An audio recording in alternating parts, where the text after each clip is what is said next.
Hello दोस्तों, स्वागत है आपका TET to super TET channel पर। आज हम बात करने वाले हैं डीएलएड सेकेंड सेमेस्टर मैथ के पहले टॉपिक 3 अंकों तक की संख्याओं का लघुत्तम समापवर्त और महत्तम समापवर्त यानी एलसीएम और एफसीएफ के बारे में हम डिटेल में देखेंगे।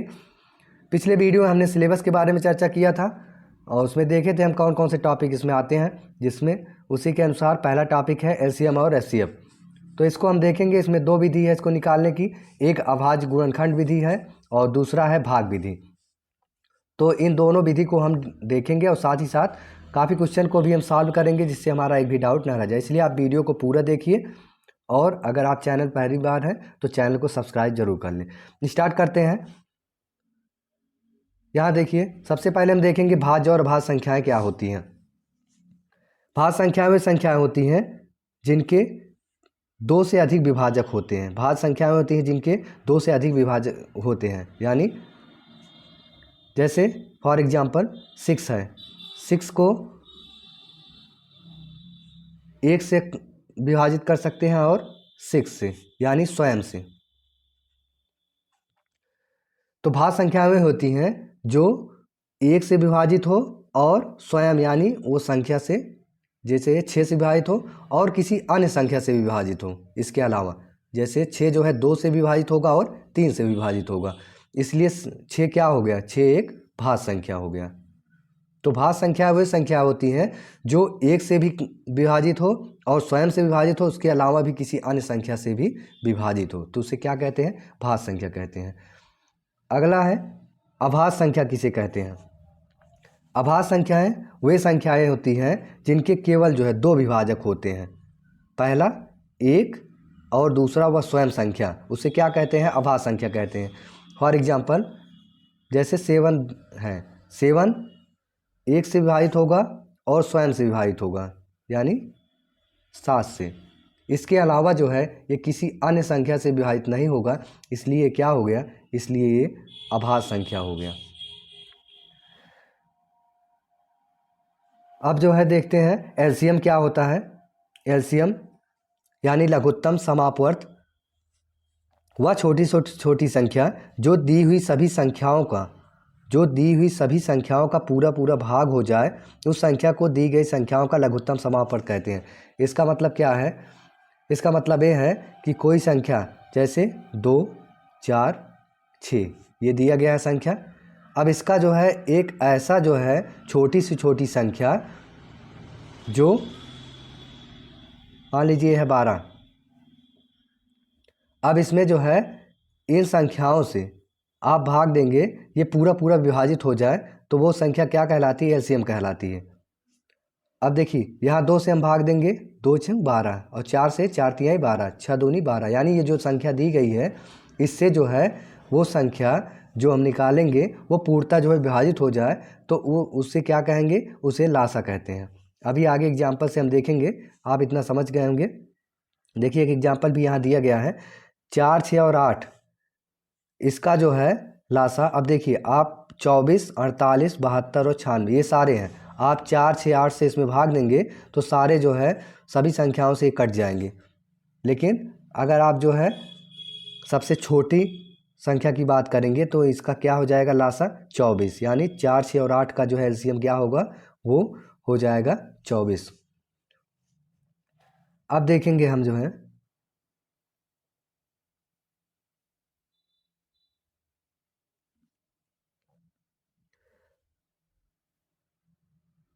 अब इसको निकालने का हम अभाज्य गुणनखंड विधि देखेंगे। अभाज्य गुणनखंड विधि क्या होता है, इस विधि में सर्वप्रथम दी हुई संख्याओं का अभाज्य गुणनखंड करके उन गुणनखंडों को अधिक घात के रूप में लिखते हैं। उसके बाद अंत में अधिकतम घात वाले गुणनखंड को आपस में गुणा करते हैं। इस प्रकार प्राप्त गुणनखंड अभिष्ट लघुत्तम समापवर्त होता है। एग्जाम्पल से समझेंगे, जैसे कोई संख्या दी गई है उसको जो है गुणनखंड विधि से आपको जो है लासा ज्ञात करना है। जैसे यहाँ 8 12 और 20 दिया गया है, तो सबसे पहले क्या करेंगे, इसका गुणनखंड हम निकालेंगे। जैसे यहाँ पर दिया गया है 8 का गुणनखंड 2 गुणे 2 गुणे 2, यानी 2 दूनी 4 और 4 दूनी 8, तो इसको हम लिख सकते हैं 2 की घात 3। अगला है 12, 12 को क्या लिखेंगे, 2 गुणे 2 गुणे 3। इसको अब यहाँ 2 बार है इसलिए 2 की घात 2 और उसके बाद जो है 3 की घात 1 कर देंगे। अगला है 20 का गुणनखंड जब हम करेंगे अभाज्य गुणनखंड 2 गुणे 2 गुणे 5, तो इसमें 2 बार है इसलिए 2 की पावर 2 और उसके बाद यहाँ गुणे 5 एक बार है तो इसलिए यहाँ जो है 5 की घात 1 कर देंगे। इस तरह से इसको हम लिख लेते हैं। और अब इसका जो है जब हम ये गुणनखंड अभाज्य गुणनखंड लिख के इसको घात के रूप में इस तरह लिख लेते हैं तो इसका लासा निकालने के लिए क्या करते हैं, इसमें देखते हैं कि कौन कौन सी संख्या है, जैसे अभाज्य कौन कौन सी संख्या है। जैसे यहाँ 2 हो गया और 3 हो गया और 5 हो गया, ये 3 संख्याएं हैं। तो इसको हम क्या करेंगे, सबसे पहले लिख लेंगे 2 गुणे 3 गुणे 5 और उसके बाद अब देखेंगे कि 2 की सबसे बड़ी घात किस में है। यहाँ देखिए 2 की सबसे बड़ी घात कितनी है, 3, तो इसमें सबसे बड़ी घात को लिखते हैं। ऐसे आप देखेंगे नीचे तो यहाँ पे 2 की घात 2 और 2 की घात 2 है, लेकिन सबसे बड़ी घात क्या है, 3 है, इसलिए हम 2 की घात क्या लिख लेंगे, 3 लिख लेंगे। अगला है 3 की घात कितना है, 1 और कहीं नहीं है तो अधिकतम मैक्सिमम घात कितना है, 1, तो इसलिए 3 की पावर कितना 1 कर लेंगे। और उसके बाद यहाँ 5 है, 5 की घात 1 है और कहीं इससे बड़ी घात नहीं है, यहाँ भी क्या करेंगे 1 कर लेंगे। इस तरह ये हो जाएगा 2 की पावर 3 यानी 2 दूनी 4 दूनी 8, इसकी 3 बार गुणा 2 की गुणे 3 गुणे 5 और यही हो जाएगा 8 त्रिक 24 और 24 पंचे 120, यही हमारा आंसर हो जाएगा। यानी एलसीएम हमारा क्या आ जाएगा 120। तो इसमें हमने क्या देखा, इसमें हम देखें कि जो संख्या दी गई है जिसका हमें लासा निकालना है उसको क्या करेंगे, पहले उसका गुणनखंड हम अभाज्य गुणनखंड निकालेंगे और उसके बाद जो है उसको पावर के रूप में हम लिख लेंगे। जैसे 2 था तो यहाँ उसकी पावर 3, इसी तरह इसको हम पावर के रूप में लिख लेंगे और फिर लासा निकालने के लिए उसकी जो है सबसे बड़ी घात को हम लेते हैं। जैसे 2 की घात 3 लिए, 3 का 1 और 5 का पावर 1, तो इस तरह से इसका आपस में गुणा करके आंसर 120 हो जाएगा। आप थोड़ा बहुत समझ पाएंगे, अभी एग्जाम्पल से हम और भी देखेंगे, आपका जो भी डाउट होगा क्लियर हो जाएगा।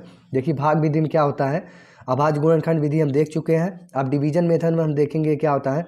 इस विधि में सर्वप्रथम सभी संख्याओं को जो है कामा लगाकर प्रतिबद्ध करते हैं और बारी बारी 2, 3, 4 से भाग देते हैं।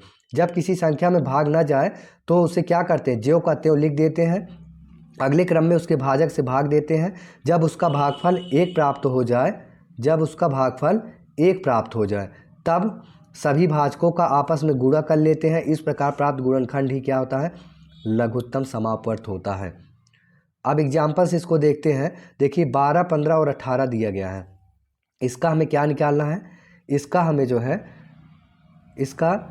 हमें एलसीएम निकालना है। किस विधि से, इसको जो है हमें भाग विधि से निकालना है। तो देखिए सबसे पहले क्या करेंगे, इसको इस तरह से लिख के यहाँ पे ये लिख लेंगे 12, 15 और 18, इस तरह से इसको लिखेंगे। फिर सबसे छोटी संख्या से इसमें भाग देते हैं, सबसे छोटी संख्या यानी 2 से जो है हम इसमें भाग देंगे। तो 2 से भाग देंगे तो यहाँ 2 छंग 12, 2, अब देखिए 15 2 से नहीं कटेगा तो उसको ऐसे ज्यों का त्यों क्या करेंगे, यहाँ पे ऐसे उतार देंगे। फिर उसके बाद अगला 18, ये 2 से कटेगा, 2 9 18। फिर देखिए अब ये अभी जो है 6 जो है कटेगा 2 से, 15 और 9 नहीं कटेगा लेकिन 6 कटेगा, इसलिए 2 से फिर भाग देंगे। तब तक इसमें भाग देते रहेंगे जब तक उस संख्या से उसमें भाग जाता रहेगा।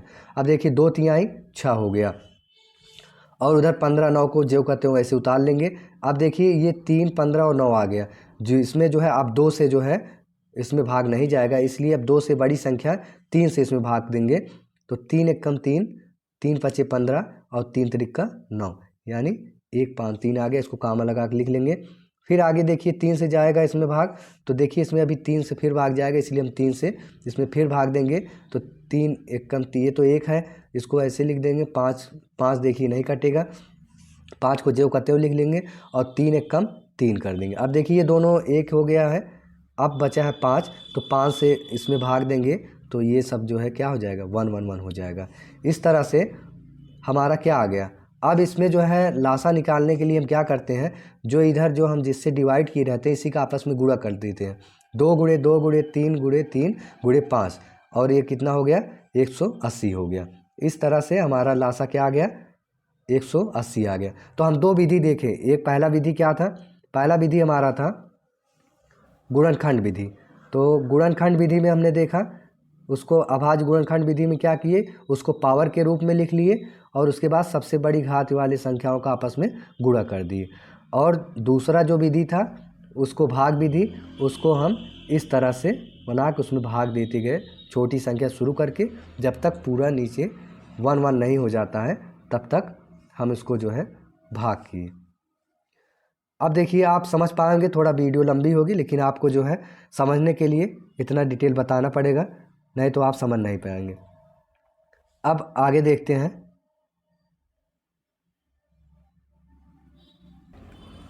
देखिए अगला क्वेश्चन यहाँ दिया गया है, 12 a क्यूब b स्क्वायर 6 कामा लगा है 6a स्क्वायर b स्क्वायर और 4a b पावर 4। अब इसका क्या करना है, इसका एलसीएम निकालना है। इस तरह क्वेश्चन आते हैं। अब यहाँ देखेंगे सबसे पहले क्या करेंगे, इसमें एक एक का जैसे पहला दिया गया है 12a क्यूब, तो इसको हम क्या करेंगे, इसका गुणनखंड करेंगे। पहले 12 का करेंगे, 12 क्या लिख सकते हैं, 2 गुणे 3 गुणे 2 3 6, इसको लिख सकते हैं 2 गुणे 2 गुणे 3, 2 दूनी 4 3 12। और a क्यूब को क्या लिखेंगे, a को 3 बार गुणा करेंगे। इस तरह से इसको हम गुणनखंड करेंगे इसका। देखिए 12 a क्यूब b क्यूब का गुणनखंड हम करेंगे तो क्या हो गया, 2 गुणे 3। अब यहाँ a को 3 बार गुणा करेंगे और b को 2 बार, जितनी पावर है उतनी बार इसका गुणा करेंगे। अगला दिया गया है 6a स्क्वायर b स्क्वायर, तो इसका गुणनखंड करेंगे 2 गुणे 3 गुणे a गुणे a और b गुणे b, क्योंकि इसमें 6 का गुणनखंड किए 2 गुणे 3 हो गया और उसके बाद a का 2 बार गुणा किए a गुणे a और b है 2, b का पावर 2 है इसलिए b गुणे b 2 बार हम कर दिए। अब देखिए 4ab पावर 4 है, तो इसमें क्या करेंगे, 4 को लिख सकते हैं 2 × 2 और a को गुणे a करेंगे क्योंकि इसका पावर 1 है। और उसके बाद b, देखिए b का पावर 4 है इसलिए b को 4 बार गुणा करेंगे। इस तरह से हम गुणनखंड करने के बाद अब इसमें क्या करेंगे, इसमें देखेंगे कि सबसे पहले 2 की सबसे बड़ी पावर क्या है, तो 2 देख रहे हैं हम यहाँ ऊपर, 2 का सबसे ज़्यादा पावर 2 बार है, यानी यहाँ 2 गुणे 2 दिया गया है और नीचे भी 2 गुणे 2 दिया है। तो सबसे अधिकतम घात को लिखते हैं, तो यहाँ 2 गुणे 2 लिख लिए। उसके बाद 2 से बड़ा अभाज्य संख्या क्या है, 3 है, तो 3 देखिए यहाँ एक 3 है, उसके बाद जो है और कहीं नहीं है, तो यहाँ गुणे कितना कर देंगे, यहाँ गुणे कर देंगे 3। उसके बाद आगे अब जो है चर को देखेंगे। अब चर देखिए यहाँ दिया गया है a की घात 3 है। अब यहाँ a की घात दूसरे वाले में 2 बार है और नीचे 1 है, तो अधिकतम घात यहाँ ऊपर वाले में है जिसमें a की घात 3 है, इसलिए हम a का गुणा यहाँ 3 बार कर लेंगे। फिर आगे जो है b देखिए b यहाँ 2 बार गुणा है, इसके नीचे वाले में 2 बार, लेकिन नीचे वाले देखिए 4 बार गुणा, इसलिए अधिकतम घात लेना हमें, तो हम यहाँ क्या करेंगे, b को 4 बार गुणा करेंगे। अब इसके बाद इसको हम गुणा कर लेंगे, 2 गुणे 2 गुणे 3, 2 दूनी 4 3 12 हो गया। उसके बाद a 3 बार है तो a की पावर 3 हो गया और b 4 है, b पावर 4 बार हो गया। तो यानी यहाँ हमारा आंसर क्या आ गया, इसका आ गया 12a क्यूब b पावर 4। तो ये हमारा इसका आंसर आ गया। तो इसमें क्या करते हैं, सबसे पहले गुणनखंड इसका निकालते हैं। इसको जो है गुणनखंड करने के बाद सबसे बड़ी पावर को लेके आपस में गुणा कर देते हैं, यही क्या हो जाता है, इसका लासा हो जाता है। अगला क्वेश्चन देखते हैं। इसमें दिया गया है a + b और a स्क्वायर - b स्क्वायर का लासा। देखिए एक बात और समझिए, अगर इसमें जो है आपसे डायरेक्ट बोला है कि आप जो है इसका लासा निकालिए, तो आप चाहे उसे आप गुणनखंड विधि से निकालें या भाग विधि से निकालें, लेकिन अगर उसमें अगर बोल देगा कि आपको इसी बीच से निकालना है, तब आपको उसी बीच से, चाहे अभाज्य गुणनखंड विधि कहे या जो है भाग विधि, तब आपको उसी बीच से निकालना होगा। तो यहाँ जो है कह रहा है कि आपको लासा निकालना है तो आप किसी विधि का यहाँ प्रयोग कर सकते हैं। देखिए यहाँ दिया गया है a प्लस बी और अगला दिया गया है ए स्क्वायर माइनस बी स्क्वायर। तो इसको ज्ञात करने के लिए क्या करेंगे, देखिए ए प्लस बी का गुणनखंड वही हो जाएगा ए प्लस बी, और अगला जो है ए स्क्वायर माइनस बी स्क्वायर, ये एक फार्मूला होता है जो ए स्क्वायर माइनस बी स्क्वायर बराबर होता है ए प्लस बी और एक ब्रैकेट में ए माइनस बी। तो ये फार्मूला होता है, तो इसको हम इस तरह से वहाँ पे इसका गुणनखंड लिखेंगे। तो देखिए यहाँ ए प्लस बी और ए माइनस बी, इसको लिख लिए यहाँ पे। अब देखिए इसका लासा ज्ञात करने क्या करेंगे, ए प्लस बी का अधिकतम घात क्या है, अधिकतम घात 1 है, क्योंकि ऊपर वाले में भी ए प्लस बी है और नीचे वाले में भी ए प्लस बी है। तो एक बार ए प्लस बी को लिखेंगे।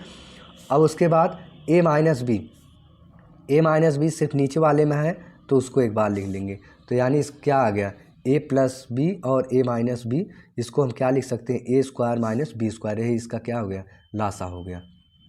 अगला क्वेश्चन देखते हैं, वह छोटी से छोटी संख्या ज्ञात कीजिए जिसमें 7 घटाने पर वह 12, 16 और 21 विभाजित हो जाए। देखिए ये जो है 2017 में आया हुआ क्वेश्चन है। देखिए इसमें कोई बात नहीं किया गया कि किस विधि से निकालना, तो आप कोई भी विधि का प्रयोग कर सकते हैं। तो देखिए इसमें दिखाया गया है ये भाग विधि से आप इसको क्या करेंगे, यहाँ पे 12, 16 और जो है 21 लिख के आप इसमें जो है सबसे छोटी संख्या से भाग देना स्टार्ट करेंगे। देखिए 12 है, 16 है, 21 है, तो देखिए ये जो है 2 से इसमें भाग जाएगा। तो आप 2 से पहले स्टार्ट करेंगे, 2 छंग 12 और 2 और 16, 21 नहीं कटेगा, 21 को वैसे ही उतार देंगे, नीचे ही लिख देंगे। अगली संख्या देखिए फिर जाएगा इसमें, तो 6 में भाग जाएगा, 8 में भी जाएगा, जब तक इसमें भाग जाता रहेगा आप उसको लिखेंगे। 2 तिहाई 6 और 2 चौक 8 और 21 को ऐसे ज्यों का त्यों लिख देंगे। फिर 2 से भाग देंगे क्योंकि अभी 4 में भाग जाएगा, तो 2, 3 को ऐसे लिख देंगे क्योंकि 3 भाग नहीं जाएगा, और 2 में जाएगा, 4 में जाएगा भाग 2 बार, 2 दूनी 4, 21 को ऐसे लिख देंगे। इस तरह 3 से अभी एक बार और 2 से भाग देंगे, फिर यहाँ 1 हो गया। अब देखिए 3 बचा है और 21 बचा है, अब इसमें 3 से भाग देंगे, तो 3 एकम 3, ये 1 है ही, 3 सते 21। अब देखिए यहाँ पे 7 से भाग जाएगा, तो 7 से देंगे तो सब क्या हो जाएगा, 1 1 1 हो जाएगा। इस तरह से हमारा जो एलसीएम आ गया, क्या आ गया, यही आपस में इसका आपस में गुणा कर देते हैं जिससे हम भाग देते हैं। तो यहाँ 2 गुणे 2 गुणे 2, 4 बार 2 का गुणा करेंगे, और उसके बाद 3 एक बार है और 7 एक बार है, तो इसका आपस में गुणा करने कितना आ जाएगा, 336, यानी 336 इसका आंसर आ जाएगा। लेकिन यहाँ देखिए ये एलसीएम आपका आया, आंसर यहाँ अभी आपका नहीं आया है, यही ध्यान देने वाली बात है। इसमें कह रहा वह संख्या ज्ञात कीजिए जो वह छोटी से छोटी संख्या ज्ञात कीजिए। देखिए छोटी से छोटी संख्या यानी एलसीएम की बात किया जा रहा है, इसको आप ध्यान दीजिएगा। छोटी से छोटी संख्या मतलब एलसीएम की बात, बड़ी से बड़ी संख्या यानी जो है एचसीएफ की बात, यानी मासा की बात करते हैं, तो इसको भी ध्यान दीजिए।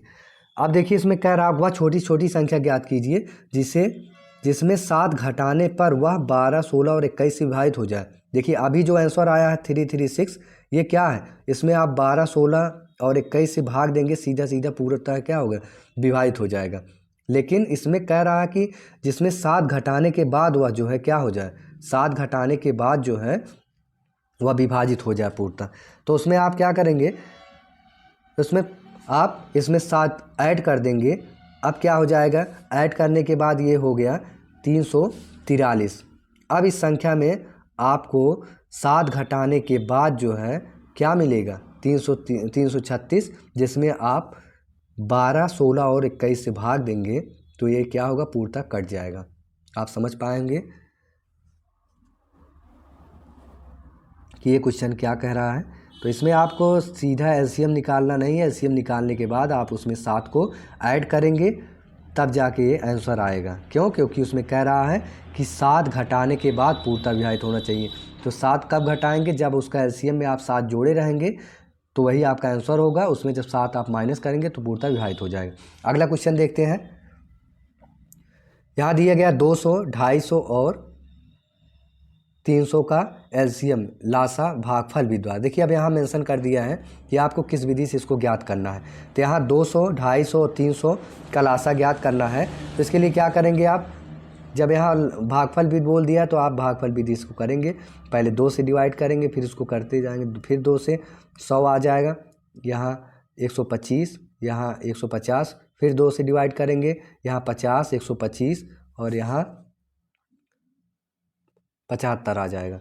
फिर 3 से डिवाइड करेंगे, 25 ऐसे आ जाएगा नीचे, 125 भी 2 से नहीं कटेगा, 3 से नहीं कटेगा और 75 3 से कटेगा, 25 3 75। फिर अगला अब 5 से कटेगा तो इसमें 5 से भाग देंगे, 5 5 25, 25 5 125 और 25 में 5 से भाग देंगे, 50 25 5 बार जाएगा। इस तरह से आप 5 से फिर भाग देंगे, 5 एकम 5, 5 5 25, 5 एकम 5 और लास्ट में एक 5 बचा है, इसलिए 5 से फिर से इसमें डिवाइड करेंगे। 5 ये तो 1 हो गया, ये 5 एकम 5 और 5 एकम 5, यानी जो हमारा एलसीएम आ गया। देखिए इसमें मेन यही है कि आपको जो है डिवाइड करना है, बस भाग देना है, तब तक भाग देते रहना है जब तक उस संख्या से वो दी गई संख्या कटना बंद ना हो जाए। तो यहाँ जो है हमारा आ गया। अब देखिए इसी का आपस में गुणा कर लेंगे, 2 के गुणा कितनी बार करेंगे, 2 3 बार। तो यहाँ 2 गुणे 2 गुणे 2। अब देखिए 3 कितनी बार है, 3 एक बार है तो गुणे 3 और 5 जो है 3 बार है तो 5 गुणे 5 गुणे 5, यानी कितना आ गया हमारा 3000 आंसर आ गया। अब देखिए यहाँ दिया गया अगला क्वेश्चन दिया गया है 120, 125, 130 का लासा भाग विधि द्वारा ज्ञात करना है। तो इसमें क्या करेंगे, इसको भी इसी तरह से करेंगे। 125, 120, 125 और 130 को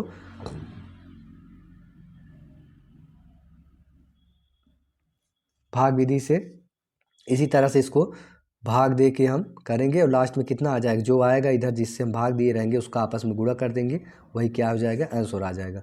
आप समझ गए होंगे, इसीलिए इसको जो है हम स्किप कर दे रहे हैं। इसी तरह एक क्वेश्चन और भी है।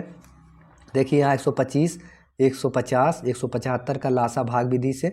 तो भाग विधि आप वही इसमें भी रूल फॉलो करेंगे, सबसे छोटी संख्या से स्टार्ट करेंगे और तब तक भाग देते जाएंगे जब तक कोई भी संख्या अगर कटती रहे। जैसे एक संख्या कट रही है और नहीं कट रहा कोई, तो उसको ऐसे लिखते जाएंगे और जिसमें भाग होता जाएगा उसको भाग देते रहेंगे तब तक जब तक उसमें भाग जाएगा। फिर अगली संख्या से, फिर अगली संख्या से, जैसे इस तरह से जो हमारा इधर जिससे हम भाग दिए रहेंगे उसका आपस में गुणा कर लेते हैं, वही क्या हो जाएगा, एलसीएम हो जाता है। देखिए अगला दिया गया है क्वेश्चन 7, 14, 35 और 28 का भाग विधि से एलसीएम। इसको भी इसी हिसाब से करेंगे, इसको आप खुद करिएगा। देखिए अब जो है बात करते हैं एचसीएफ की। एचसीएफ क्या होता है, एचसीएफ की बात करते हैं। एचसीएफ यानी महत्तम समापवर्त। महत्तम समापवर्त दी गई संख्याओं का सबसे बड़ा सार विभाजक होता है, अतः 2 या 2 से अधिक संख्याओं का महत्तम समापवर्त वह बड़ी से बड़ी संख्या। देखिए इसको भी ध्यान दीजिए, कभी कभी सवाल में ये भी देता है कि बड़ी से बड़ी संख्या, यानी बड़ी से बड़ी संख्या कहीं आ जाए क्वेश्चन में तो आपको क्या ज्ञात करना है, एचसीएफ यानी महत्तम समापवर्त ज्ञात करना है। तो यहाँ कह रहा है कि यह जो है वह बड़ी से बड़ी संख्या होती है जो प्रत्येक दी गई संख्याओं को पूरा पूरा विभाजित कर सके, तो उसे क्या कहते हैं, एचसीएफ कहते हैं। देखिए किसी संख्या का महत्तम समापवर्त निम्न प्रकार से ज्ञात करते हैं। किस तरह से ज्ञात करते हैं, पहला सर्वप्रथम दी गई संख्याओं का विभाजक ज्ञात करते हैं, वही उसका गुणनखंड आप करेंगे। जैसे 6 दिया गया उसको क्या करेंगे, 2 गुणे 3, उसका यही क्या करेंगे, गुणनखंड करेंगे। उसके बाद अब वह विभाजकों में उभयनिष्ठ संख्या ज्ञात करेंगे जो दोनों में कॉमन हो। जैसे यहाँ 6 हो गया, इसको जो है गुणनखंड किएंगे, 2 गुणे 3 और 12 हो गया, 12 का गुणनखंड करेंगे तो 12 का गुणनखंड हो जाएगा 2 गुणे 3, 2 दूनी 4, 3 12। अब देखिए इसमें यही कह रहा है कि जो है सबसे पहले क्या करेंगे, इसका जो है विभाजक ज्ञात करेंगे। तो हमने कर दिए 2 गुणे 3 और 2 गुणे 3। उसके बाद कह रहा है अगला स्टेप उभयनिष्ठ कॉमन संख्या ज्ञात करेंगे। अब देखिए दोनों में कॉमन क्या है, इसमें 2 है और इसमें 2 है, तो जो कॉमन रहेगा, जैसे इसमें 1 2 है तो इसमें भी 1 2 ही लेंगे, और इसमें 1 3 और इसमें 1 3, तो जो कॉमन रहेगा वही इसमें उस संख्या को लेते हैं। आगे उभयनिष्ठ संख्याओं का गुणनफल ही महत्तम समापवर्त होता है, यानी जो कॉमन है, ऊपर 2 गुणे 3 और नीचे क्या है 2 गुणे 3, तो यही दोनों कॉमन है और इसका आपस में गुणा कर लेंगे तो क्या हो जाएगा 2 गुणे 3 2 तिहाई 6, यही इसका क्या हो जाएगा मासा हो जाएगा। अभी आगे समझेंगे और भी एग्जाम्पल के थ्रू, इतना आप समझ गए होंगे। देखिए अगला क्वेश्चन इसमें दिया गया है कि महत्तम समापवर्त ज्ञात करने की विधियाँ। अब देखिए इसके भी निकालने की 2 विधि है, क्या अभाज्य गुणनखंड विधि और दूसरा है भाग विधि। तो पहला देखते हैं अभाज्य गुणनखंड विधि क्या होता है। इसमें इस विधि में प्रत्येक संख्या के अभाज्य गुणनखंड को महत्तम समापवर्त के रूप में व्यक्त करते हैं। उभयनिष्ठ अभाज्य संख्या के लघुत्तम घात का गुणनफल महत्तम समापवर्त होता है। देखिए इसका मतलब क्या है, देखिए एग्जाम्पल समझेंगे। देखिए यहाँ दिया गया है 18 और 42 का मासा ज्ञात करने के लिए क्या करेंगे, दोनों का सबसे पहले अभाज्य गुणनखंड ज्ञात करेंगे। अभी हमने चर्चा किया था 18 को लिख सकते हैं 2 गुणे 3 गुणे 3, 2 तिहाई 6 तिरिक 18। 42 को 2 गुणे 3 गुणे 7, 2 तिहाई 6 सत्ते 42। इसके बाद क्या करेंगे, मासा निकालने में लासा निकालते समय हम मैक्सिमम घात को लेते थे, लेकिन यहाँ क्या करेंगे जो दोनों में उभयनिष्ठ हो, यानी यहाँ देखिए 2 गुणे 3 में ऊपर 2 3 3 है और नीचे 2 3 7 है, तो इसमें देखेंगे 2 3 और 7, इसमें कौन सा उभयनिष्ठ है। देखिए 2 ऊपर भी है नीचे भी है, 1 2 ले लेंगे। उसके बाद ऊपर भी 3 है और नीचे भी 3 है, तो 1 3 लेंगे यहाँ पे जो दोनों में कॉमन हो, और यहाँ 7 है ऊपर नहीं है तो इसलिए इसको हम नहीं लेंगे।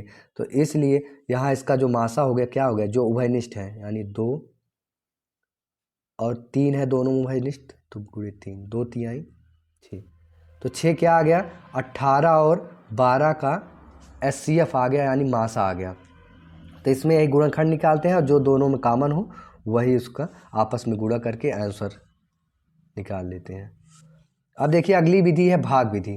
भाग विधि में क्या होता है, मासा निकालने की भाग विधि। इसमें हमें 2 संख्याओं का मासा ज्ञात करना है अगर, तो दी हुई संख्याओं में से छोटी संख्या से बड़ी संख्या में भाग दिया जाता है, फिर शेष बचे शेष से भाजक में भाग दिया जाता है। यह क्रिया तब तक दोहराएं जब तक 0 शेष ना बचे। देखिए इसमें क्या करते हैं, एग्जाम्पल समझेंगे तो आप समझ पाएंगे।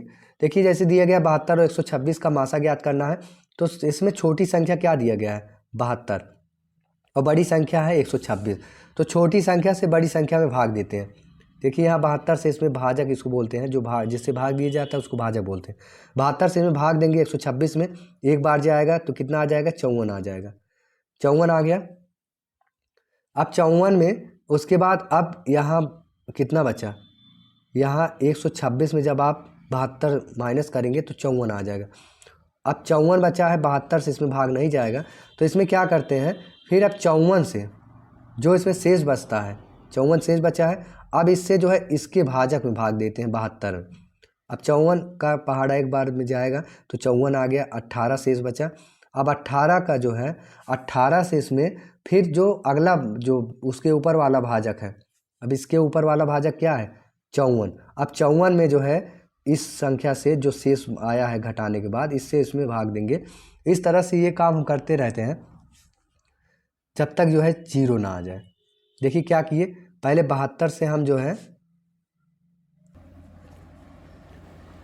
72 से भाग दिए हम 126 में, और 126 में जो शेष बचा कितना 154, तो 54 बचा। अब 54 से जो है जो ये उसके ऊपर वाला भाजक रहेगा उसमें भाग देंगे। अब 72 में भाग दिए तो 18 आ गया। अब 18 से इसके पहले वाले जो भाजक है उसमें जो है 54 में भाग देंगे। इस तरह जब यहाँ 0 आ जाएगा तो जो लास्ट में जो भाजक रहेगा उसका क्या हो जाता है SCF हो जाता है। देखिए यहाँ इसका आंसर क्या आ गया HCF क्या आ गया 72 और 126 का 18 आ गया। ये 2 अंकों का हो गया तो मासा निकालने की भाग विधि। अब देखिए इसका गुणनखंड विधि एक एग्जाम्पल समझते हैं, दोनों आप समझ गए होंगे दोनों नियम। अब देखिए यहाँ दिया 168, 189 और 231 का मासा गुणनखंड विधि से याद करना। गुणनखंड विधि से क्या करेंगे, मासा वही इसका जो है गुणनखंड करेंगे और उसको गुणनखंड करने के बाद जो उभयनिष्ठ है,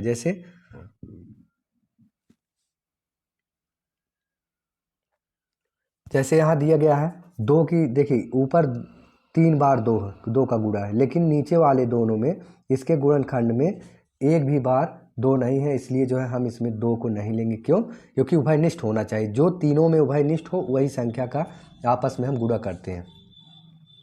तो यहाँ देखिए 3 जो है ऊपर 3 है, यहाँ नीचे है और उसके नीचे वाले में भी 3 है, तो इस तरह से हम 1 3 ले लिए यहाँ से।